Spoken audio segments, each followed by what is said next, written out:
Welcome to another episode of Tools, Talents, and Techniques. I'm your host, Dustin Sutton, and today we have a truly extraordinary guest with us, Miss Allison Weiss. She is the founder and principal of CRE Recruiting and CRE at Work. One of the things that jumped out in this conversation with Allison and her unique perspective in life and her upbringing and how she brings her entire self to her work and helping people and helping companies find the right people for their teams.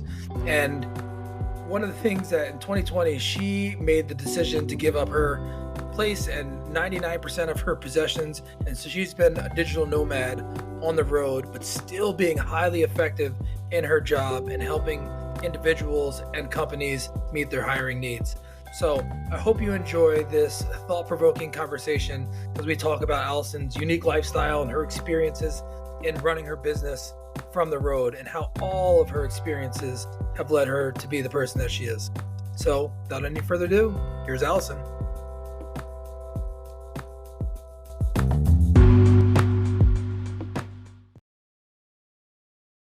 Allison, welcome to the show. Thanks so much for having me, Dustin. I'm so happy to be here.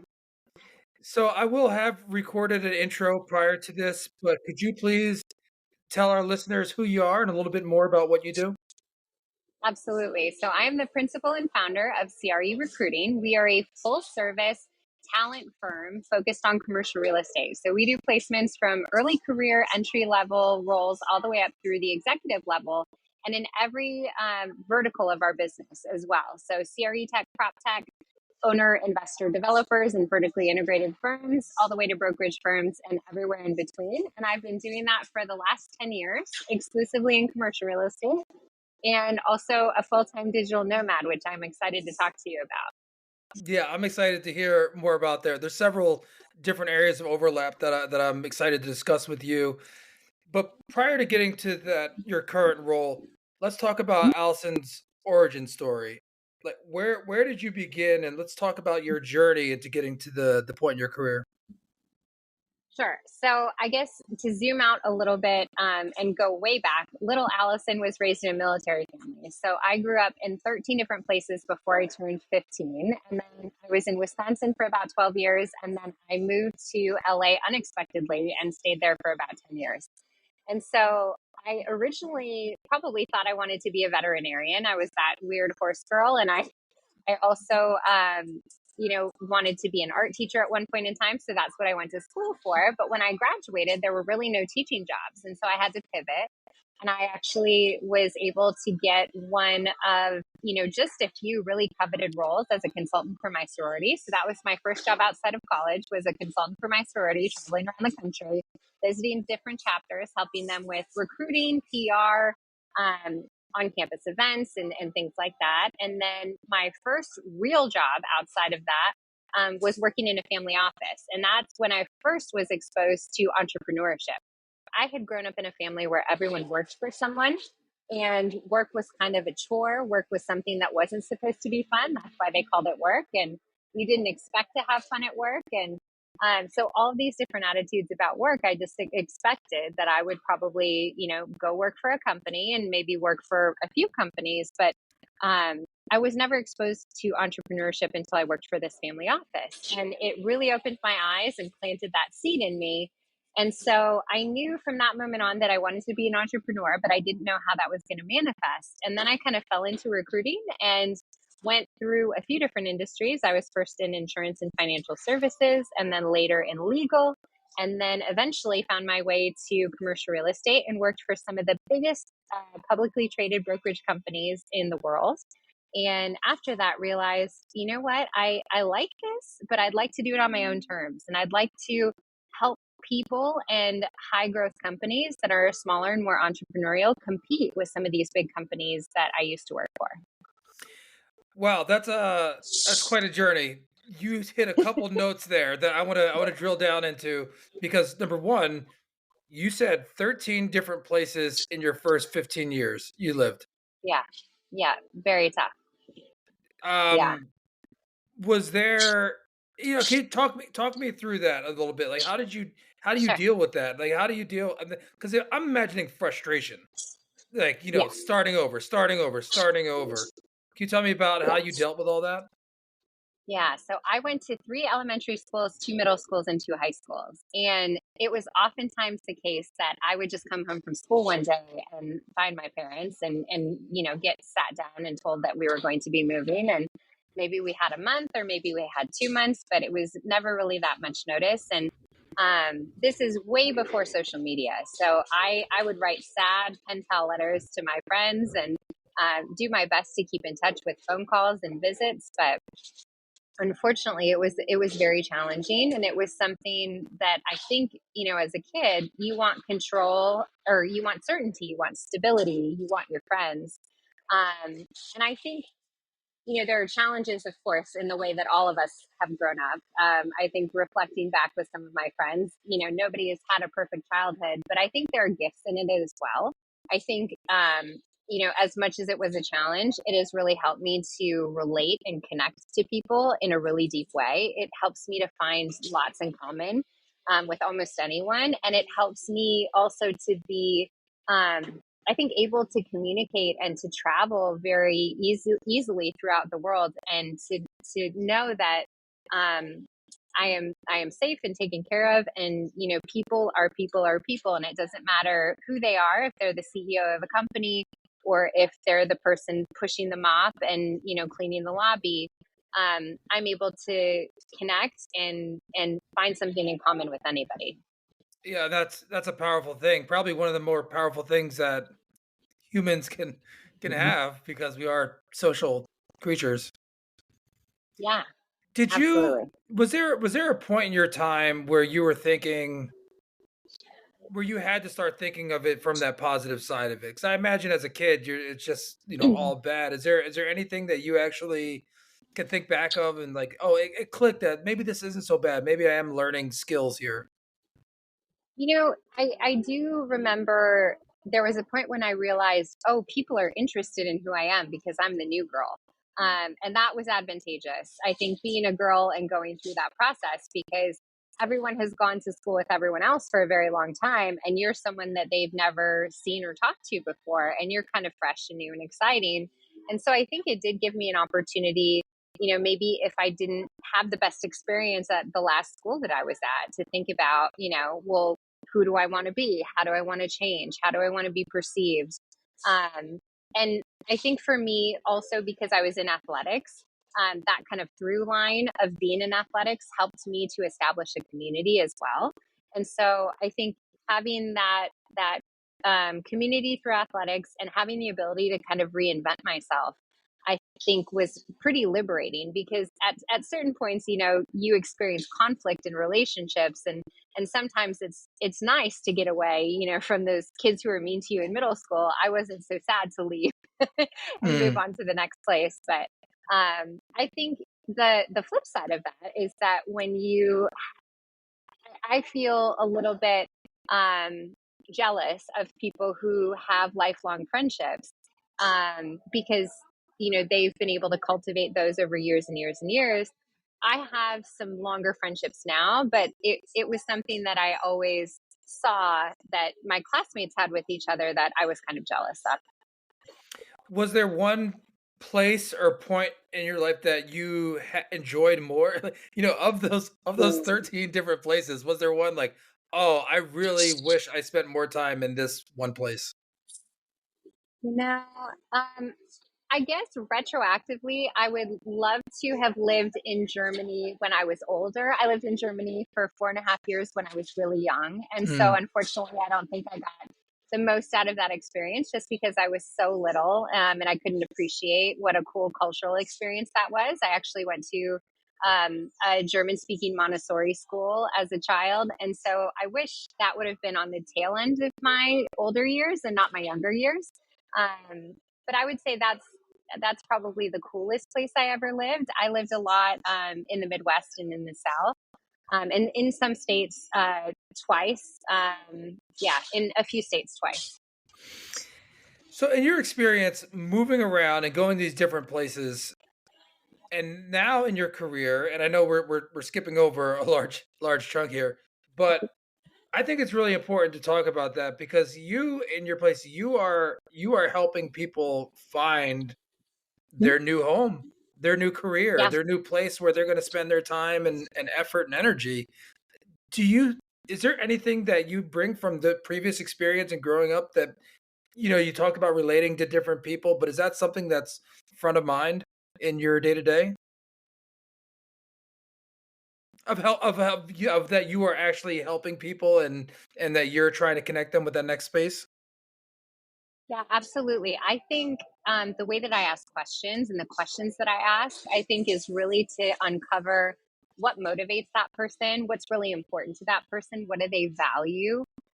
If I can figure out what are the things that somebody absolutely needs, and then what are the nice to haves, and there's definitely a spectrum of things that people are looking for, and that my clients are looking for, and so that kind of values alignment I think is really important.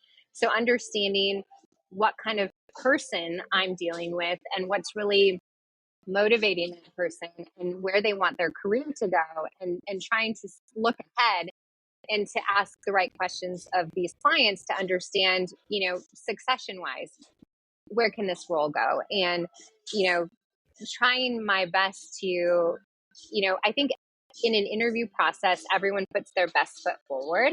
But at some point, one of the things that I coach my clients and my candidates to do is just be themselves.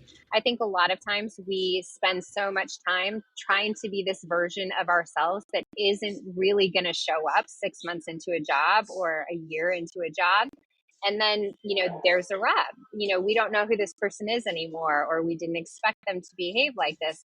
Well, if you're a person who really needs to have 2 days a week working from home, don't say and don't commit to a role where you need to be in the office 5 days a week. If those 2 extra days that you have to be in the office means a grizzly bear shows up in the office, like, that's not good for anyone. Let's kind of be real about who we are and what our expectations are and what our boundaries are, so we can make a good match, and then everyone is happy and expectations are met and all of that. And so I think breaking down kind of the walls and the facades maybe that we put up in the interview process is something that I coach both my clients and my candidates to do. And sometimes that's spending like socialization time together. Like, I have a candidate right now in New York City who is meeting with a client, and they're meeting at the restaurant across the street from the office, to just not be in such a professional setting, and just to, kind of let the guard down a little bit and spend some time one on one just getting to know each other. And I think it's really valuable, especially in these roles where you're going to be in the trenches lined up next to these folks for, 60, 70 hours a week when you're working on a big deal. It's good to understand how people behave, in other settings than just in the office. When did you feel like you learned some of these techniques? Was there like that sounds very insightful and a way that you actually go That's a in good your approach. question. Was there a You specific know, time one of the in things that your I think I realized. Oh, am I yeah, breaking yeah. up? Well, so no, but I think my question is because you went to you said the insurance, financial Yeah. services, legal, and then you were working at the large brokerage firm. Was there a time where you started to really dial in your style and how you do things? Was there where you really started to see like, oh, I got this. I know how to do this. That's a really good question. I think maybe as I was getting into brokerage, I was coming out of legal and insurance and financial services recruiting, and I feel like I learned a lot there. But going into commercial real estate was kind of an entirely new industry to me. So I was really a sponge, and I was really focused on observation a lot for my first like year or two at conferences, and kind of, you know, looking behind the scenes and trying to learn as much as possible and kind of figuring out the dynamics of the industry. And I think one of the things that I realized in getting into commercial real estate is that the the most pivotal conversations, moments, connections that I have made have not been in pitch meetings. They have not been, in presentations at conferences. They've been in the in between spaces. When I decide to stay out a little bit later, when I decide to let my lunch go a little bit longer, When I'm sitting at the valet stand having conversations, waiting for my truck, those types of like little in between conversations and connections. And so I also saw too that the people that I was quote unquote competing with were not students of the industry. They didn't really care. And I really cared to be someone who was taken seriously and was perceived as an authority in our industry. And so I did everything I could to learn the language and to walk the walk and to go to the conferences and to be able to talk about market trends.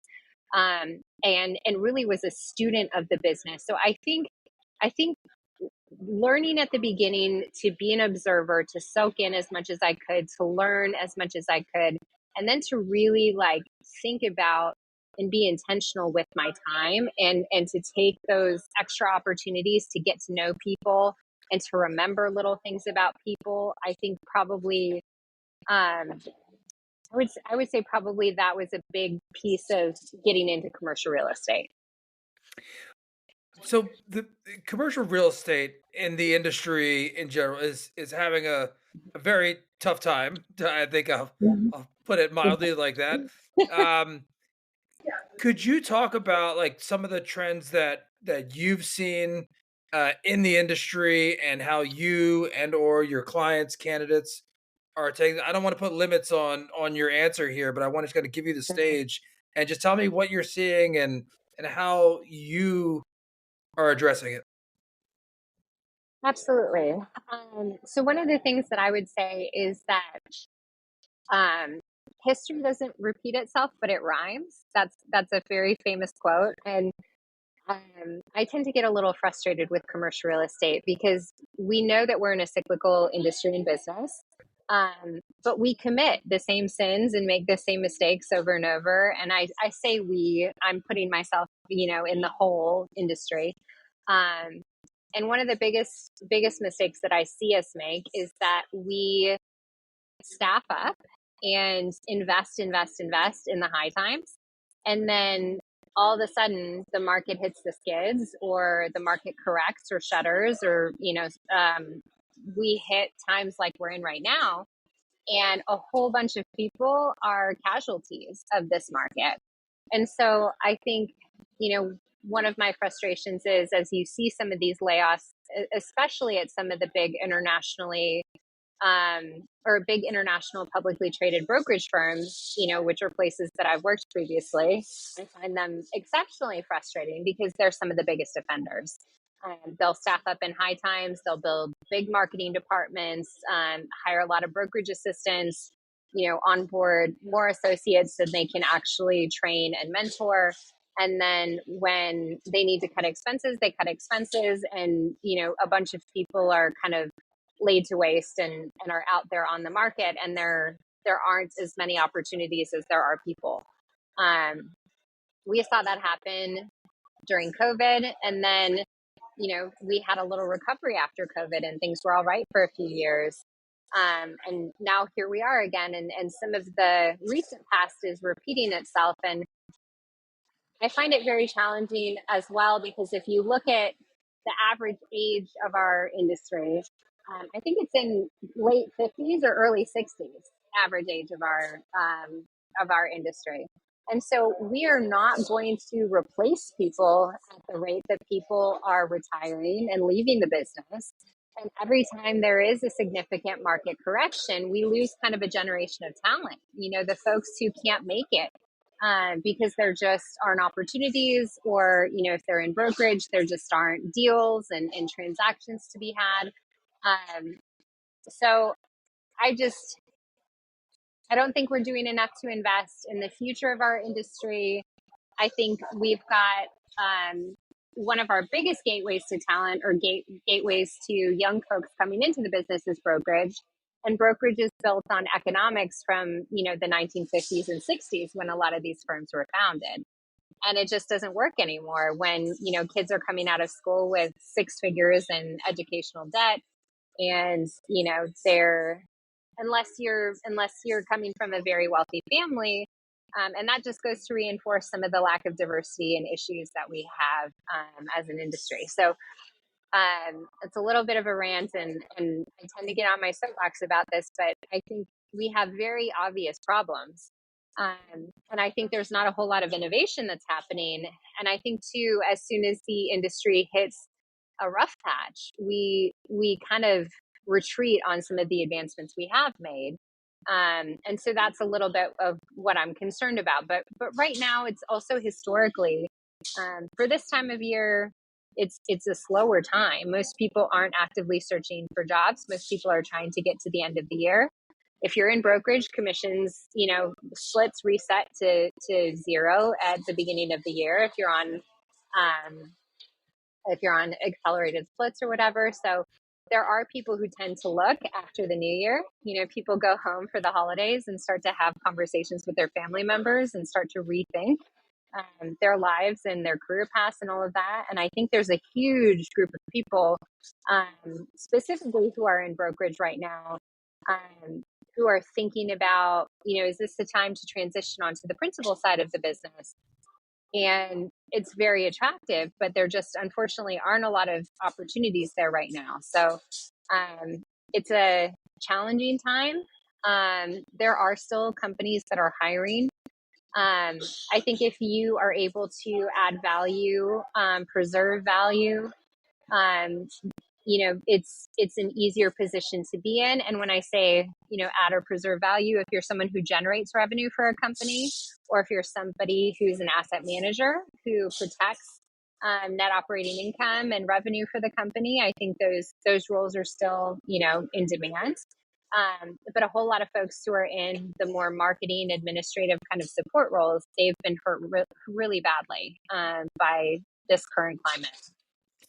Is there anybody that you've seen, you don't have to give names, but maybe if there's some ways that certain companies are doing things that were like, "Oh, I've seen this be successful over here." Because you alluded to, hey, look, most of these people are doing things in a way that's outdated. Yeah. And they're still doing they're repeating the same mistakes over and over. Is there anybody who's doing it right? And again, you don't have to say the names of those people, but like that you're like, these people, they really think ahead. They really get here or there. Is there anybody that comes to mind? There are a few companies that are starting to give people livable base salaries. I'd say those are fewer and further in between. There is a firm that's specifically focused on the tenant rep side of the business that has done a good job of identifying when people have high potential and are just getting buried by their draws. And I know of, them going and forgiving at least one person that I know who's really high potential and a diverse candidate, has made moves to forgive that person's draw, so they aren't just completely bogged down with that. And for people who don't know, a draw is essentially an advance that the company pays you, and then as you earn commissions, that draw gets forgiven. And so sometimes I want to say, you know, I've heard of people having, draws as high as, six figures that they need to pay back. And that takes a serious, it makes you just feel like you're, digging yourself out of a hole while somebody is kicking dirt down at you. Mm. So I don't really see a lot of innovation, to be candid. I do think that, some companies are out there offering a salary, but I do think that there's an attitude adjustment that also needs to happen in our industry, from, some of the older guard who have this idea that, hey, I crawled on broken glass to get here. You need to do the same things I did. Or, you're going to get my coffee. You're going to be my gopher. You're going to do these things. And that's what I had to do. And that's the way you learn. And, there's value in what I'm teaching you, but I'm not going to teach you the good stuff if you don't do these things for me. And so some of that, I think, is just kind of a relic of the past that we need to get over. And if we need that kind of assistance, we need to get it from other places. I don't think it's a healthy, I don't think that's a healthy dynamic. Yeah, something that I allude back to is the expression, "If it ain't broke, don't fix it." But Mm.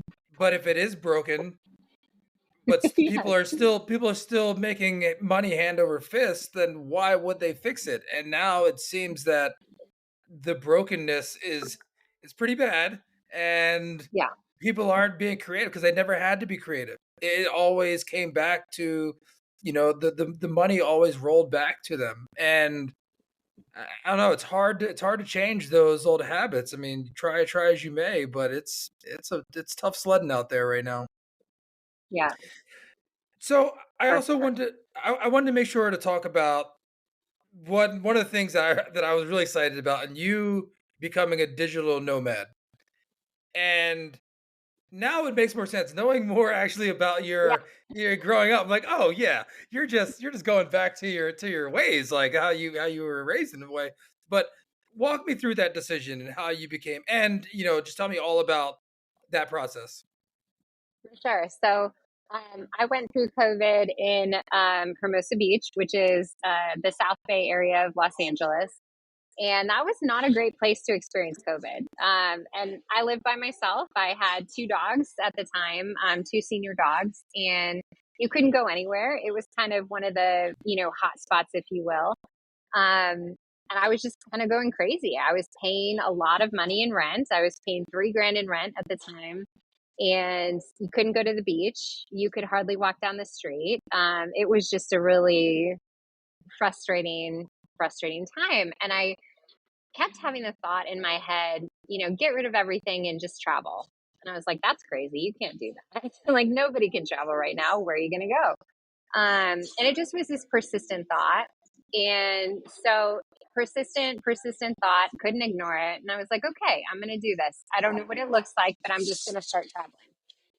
So my lease was going to be up in October, and I called my building and said, hey, I'm not going to renew my lease. And they're like, hey, you can't, because we're kicking everybody out and we're remodeling, gut renovating the entire building. So you can't stay. And I was like, okay, great. Can't back out. Hmm. All right. So yeah, so then I started the process of downsizing, and literally I had every report card from every year of school all the way back to like preschool and kindergarten. I had everything.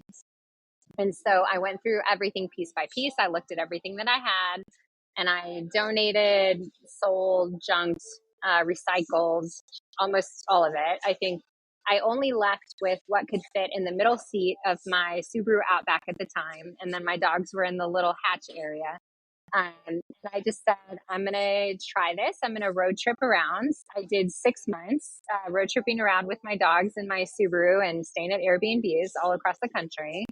And I said to myself, I'll stop when it's no longer fun. And I really thought maybe 2 months, maybe 3 months, and I'll be sick of it. Because I traveled a lot for business, and I would hit a wall with that. And I just would get so tired, or I'd get a cold, and decide it was time for me to be done with traveling. But it kept getting more and more fun. And I was like, wow, I want to continue doing this, but I also was having a harder and harder time finding Airbnbs. Everybody was starting to do what I was doing. And so I was like, I need to switch gears. I want my own space. I want some privacy. And so then I investigated. I can do a school bus, or I can do a van, or I can do a travel trailer, or, any number of different things. So I investigated, and I found a camper that I really liked. I knew I wanted to go really small because I didn't want to get a lot of stuff again. And I knew if I just get a big camper or a big van or a big school bus, I'm just going to fill it up with stuff. So I wound up finding a 17-foot teardrop travel trailer. And they actually had one in the town that my parents were living in. My parents live in Wisconsin. Wisconsin is like a very good place to go find a camper because everybody loves to camp. And so I went to the dealership with my dad, and there was a guy standing in front of that camper that I wanted, having an argument with his wife on the phone. And the wife was saying no, she didn't want to get it. And I said to the salesman, I was like, I will put a down payment down right now. I want this camper. I put a down payment down, and I started the paperwork on the camper that day. And then I went and traded in my Outback for a Ram truck.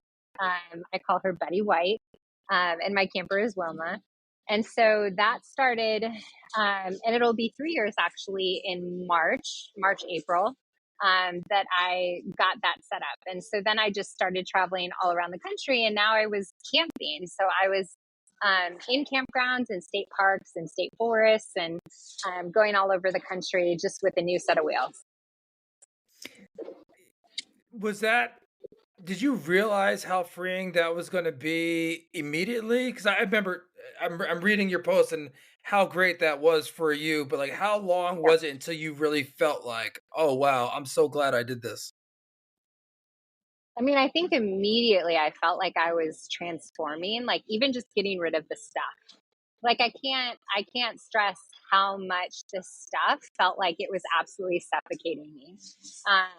And also, it was not like I was living this really extravagant lifestyle and had a ton of stuff, but you know, I'm 39, almost 40, so I had just collected things, my entire life, and um, it just felt like it was preventing me from doing what I wanted to do. And it just felt like it was kind of choking me out. And so I had started like following along like this trend of minimalism and Marie Kondo and, the life changing magic of tidying up. So I knew that I wanted to kind of go that route.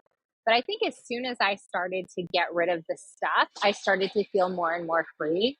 And it was pretty immediate and dramatic, the change, and how empowering also it is to know that you can go anywhere you want to go at any time, and nothing can stop you. And, you just have the entire country and the world at your fingertips. It's just the most incredible feeling.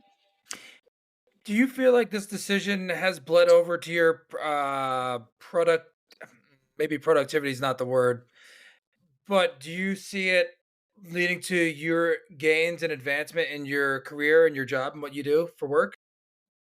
Actually, I was really concerned that I had clients in LA who were going to be unhappy about it. I thought, oh, I might lose some of my LA clients because I'm no longer there all the time. I certainly go back and I still have tons of clients in LA. But that was a fear that I had, that maybe some people will think that I'm a dilettante or I'm not serious and I'm just like out there partying and, having this crazy time. And I'm not really a serious person. What's been really interesting is that I think it's been such a point of connection for people with me. My clients, whenever I talk to them on the phone, they're like, "Where are you today? What are you doing? Like, what's your plan? What's your next trip?" So for me, I think it's been a gateway into new conversations and new relationships and new clients and candidates and all of that.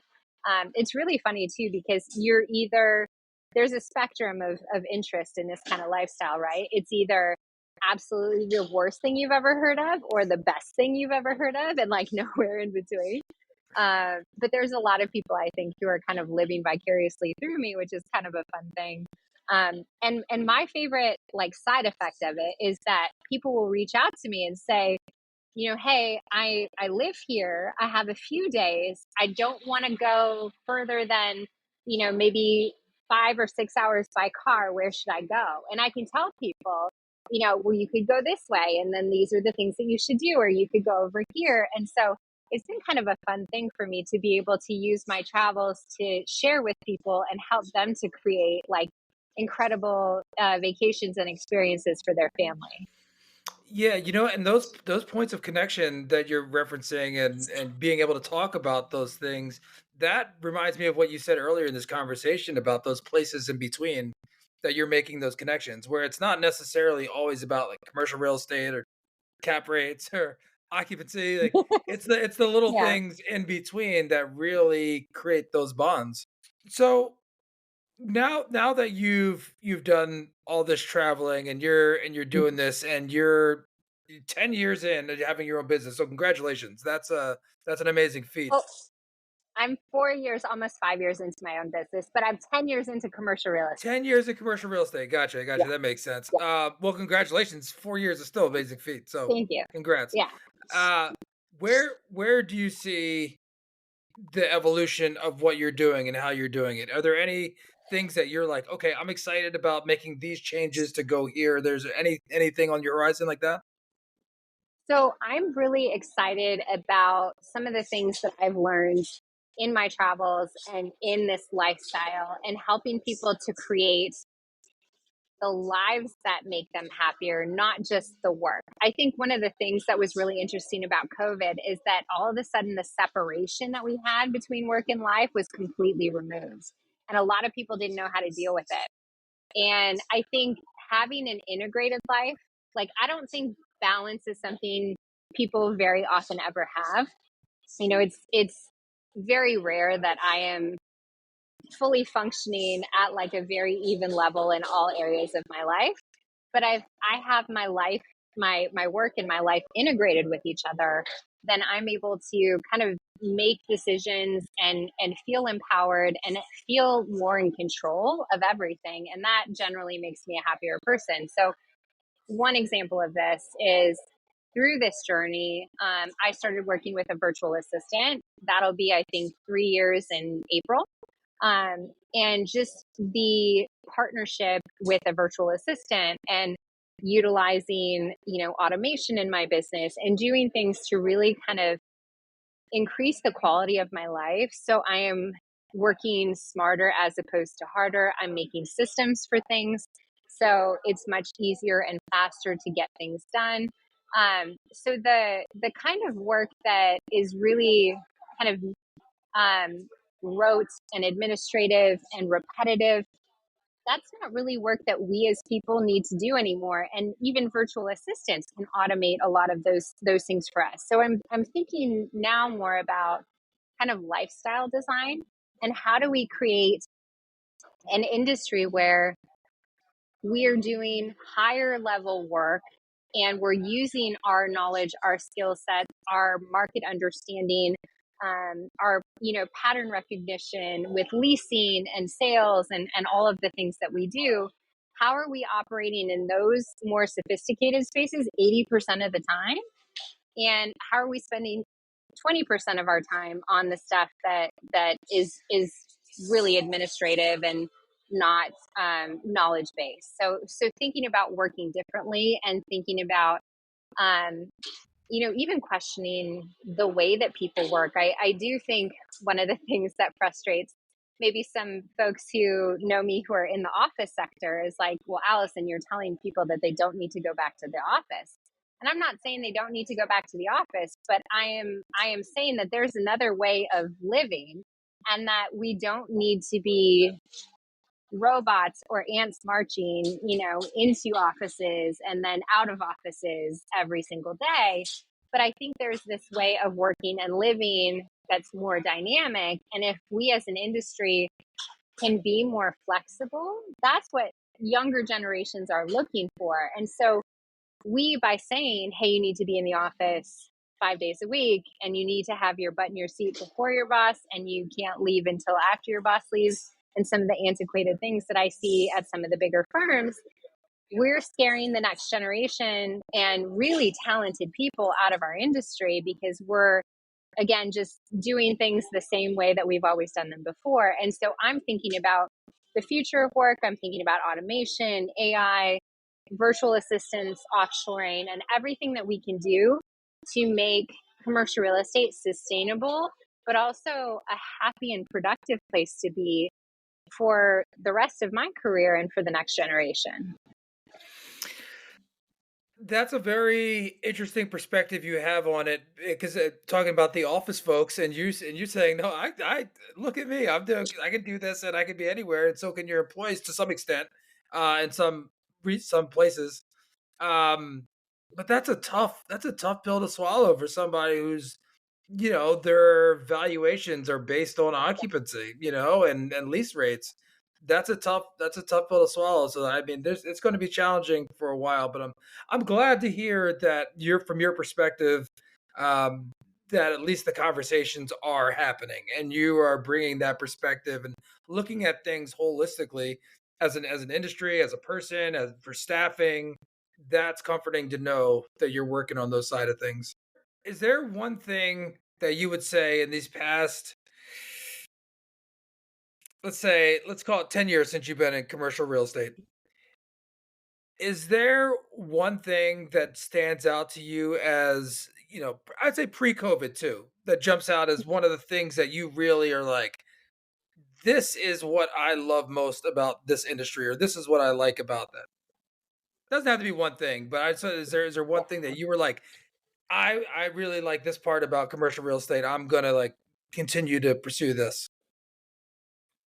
For me, like I am a nerd. Like I love to go down these rabbit holes and learn new asset classes and learn about emerging markets and things like that. So for me, I just think it's such an information rich environment. And I know that I'm never going to be the smartest person in the room. And I have all of these fascinating people who are subject matter experts in all of these different areas that I can listen to all the time and continue to learn and grow and challenge maybe my preconceived notions on the industry. So for me, this idea that I remember graduating from college and getting into my first real job, and at a certain point going, oh shoot, this is all there is. Like, this is it. I'm just going to do this until I retire and or die. Like, I realized that I was going to have to take charge of my learning, and I was really going to have to advocate for myself in absorbing new information and putting myself in environments that were teaching me and challenging me.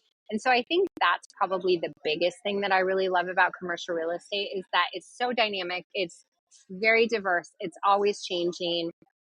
Yes, there are patterns and there are cycles and things that happen. And hopefully we learn from them. Hopefully we don't repeat some of the mistakes of the past. But there are new things happening every day. And it's really how I explain it to students who don't know about commercial real estate is like, this is the industry that's all around you, but it's invisible. If you don't know everything besides the house you're living in, unless you're living in an apartment, which is commercial real estate, everything but a single family residence that isn't owned by like a BlackRock or whatever is commercial real estate. And so it's so cool to be a part of something that is so ubiquitous, that really is such a huge driver of how people live and work and play. Um, and also too, for me, I find it really rewarding that I get to help people um, with their careers. And I had some very bad experiences in my career in commercial real estate. And so for me, helping people who are going through challenging times to navigate those challenging times and helping people to advocate for themselves and helping people to make better decisions and to evaluate things from a place of strength and confidence, where I think a lot of companies feel like they have the upper hand all the time. I think that for me has been really kind of a healing experience to help people navigate their career paths and make positive changes and decisions. And that too not only affects the individual, it might in fact it might affect their families and generations of their families, which is really really rewarding. Yeah, one of the things that coming from these conversations that you have, and one of the things I really enjoy about having this show and this podcast is getting to hear the full context of an individual and what makes them tick and how they learn and how they approach their job. And so everything that I've seen of you and talked to you in the past about these things, um, it makes sense why you're good at your job and what you do. And Thank I just really appreciate all the things that you're doing for this industry. I know we could only touch on some of them here, but all the with Biz Now, and I've read some of the articles there, and having conversations with you and diversity. And I love, maybe more than anything else, is that you lead with your mind and your heart, and you're doing things that are the right thing to do, and you're reaping the rewards for that as well, with the continuation of growing your business and your career. So I want to say kudos and congratulations. thank you. I appreciate it. So as you're looking for, if somebody's looking for you, like when should somebody come to you? Like, who are you looking for right now? Are you looking for candidates? Are you looking for clients? Like, what is the main objective that you're looking for right now?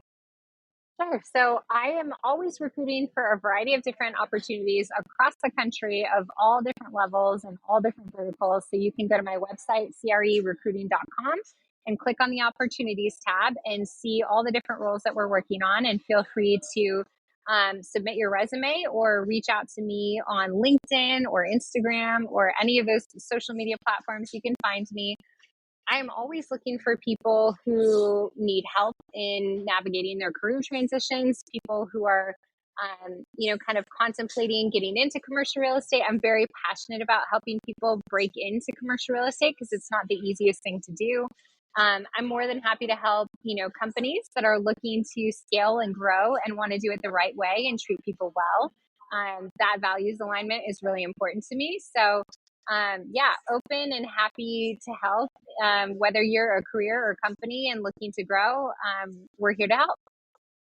Well, I will include all of your contact information and your website and your LinkedIn and your Instagram. All that will be in the show notes. Allison, you've been so generous and gracious with your time. Thank you so much for everything you do, but also for your time today. Thanks, Dustin. It was so wonderful to talk to you. All right.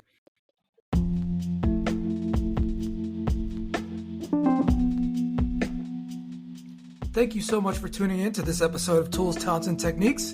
We hope that you enjoyed the conversation. And if you did find value in the episode, please consider subscribing to the podcast on your favorite platform, leaving a review, and sharing with your network. We have an amazing lineup in the coming weeks and months with some very impressive leaders and some of the heaviest hitters in business who are making a positive impact in the world. So stay tuned for more exciting episodes and special features coming up. We appreciate your ongoing support and look forward to welcoming you back next time on Tools, Talents, and Techniques.